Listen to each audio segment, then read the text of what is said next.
सोहेल वालिद साहब, अपोजिशन की ये सब तेज़ियाँ, ये मुलाकातें बहुत ही आला सतह पर और क़यादत उसमें शामिल है, मुलाकातें कर रही है। ये अवामी रद्द-ए-अमल की वजह से है और जब हर कुछ अरसे के बाद अपोजिशन ऐसी एक तहरीक, ऐसा माहौल बनाती है, या फिर वाकई एक फ़ैसला कुन कोशिशें हैं ये अपोजिशन जमातों की तरफ से कि अब तहरीक अदम एतमाद लानी ही है, इस हुकूमत का ख़ात्मा करने के लिए जो कुछ कोशिश अपोजिशन जमातों से हो सकती है वो इस मरतबा करना ही करना है?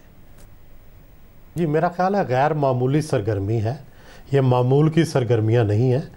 और काफ़ी हद तक पहले तो मैं इसको 50-50 कह रहा था कि शायद तहरीक अदम एतमाद की कामयाबी का 50% चांस है और 50% नहीं है। लेकिन ये कल परसों की जो मुलाकातें हुई हैं इसके बाद 60-40 हो गया है। लेकिन सबसे इम्पॉर्टेंट इंडिकेशन तब होगी जब पीटीआई के अंदर से कोई ग्रुप खड़ा होकर बगावत करेगा और पीटीआई के अंदर से आवाज़ें उठेंगी हुकूमत के ख़िलाफ़। मेरा ख़्याल है उस दिन ये इंडिकेशन होगी कि ये तहरीक एतमाद जो है ये कामयाब हो सकती है। सोहेल साहब, ख़बर यह है कि मुस्लिम लीग काफ ने अपनी हिमायत को मशरूत किया है परवेज़ इलाही साहब के वज़ीर आला पंजाब बनने से, जिस पर मुस्लिम लीग नून को एतराज़ है, वो इसकी मुखालिफ है और इसके बरक्स भी राय सामने आ रही हैं। लेकिन मुस्लिम लीग नून के लिए ज़्यादा कड़वी बात क्या होगी? क्या ये हुकूमत कायम रहे और वो तहरीक अदम एतमाद ला ना सकें, लाएँ तो वो नाकाम हो जाए, या फिर पंजाब में इस अमल को कामयाब करने के लिए परवेज़ इलाही साहब को वज़ीर आला बना दिया जाए?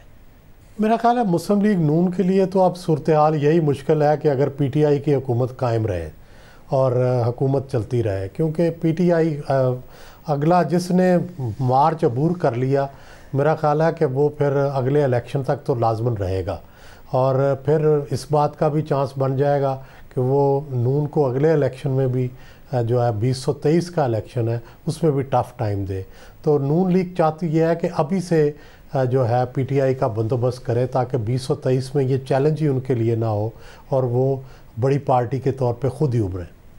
सोहेल वालिद साहब, जहांगीर तरीन साहब की अहमियत तो इतनी है कि शहबाज शरीफ और उनकी खुफिया मुलाकात हो गई, जिसको यानी बहुत ज़रूरी थी उनके लिए मुलाकात, और उसकी दूसरे तरीके से तस्दीक हुई। हुकूमती वज़रा मशवरा दे रहे हैं इमरान खान साहब को कि वो मुलाकात राब्ता करें जहांगीर तरीन से, उनकी नाराज़ी दूर करें और उनसे मदद मांगें और उनको शामिल करें अपने साथ। क्या जहांगीर तरीन साहब का किरदार किस तरह का होगा और क्या इमरान खान साहब उनकी जो ताल्लुक़ की नौयत है अब पिछले कई अरसे से जहांगीर तरीन से, उसमें क्या वो फ़ैसला कर लेंगे कि जहांगीर तरीन साहब से रब्ता करें, उनसे मुलाकात कर लें, तमाम नाराज़ी उनकी दूर कर दें और उनसे मदद मांगें अपनी हुकूमत को तहफ़्फ़ुज़ देने के लिए?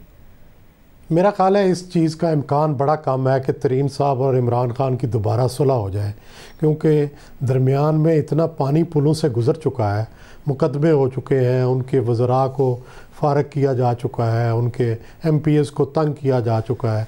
तो अब मेरा ख़्याल है कि तरीन साहब की और इमरान खान की सुलह नहीं हो सकती। फिर टिकटों का मामला है, आइंदा इलेक्शन में टिकट तरीन साहब की ग्रुप को नहीं मिलेंगे, इसलिए वो यही चाहेंगे तरीन ग्रुप कि वो तहरीक अदम एतमाद का हिस्सा बने। अपोजिशन जमातों का कहना है कि उनके नंबर्स पूरे हैं। खुर्शीद शाह साहब हो, शाहिद खाकान साहब हो, कहते हैं कि तहरीक अदम एतमाद कामयाब होगी, इत्तेहादी ना भी शामिल हुए तो भी वो इसमें कामयाबी हासिल कर लेंगे।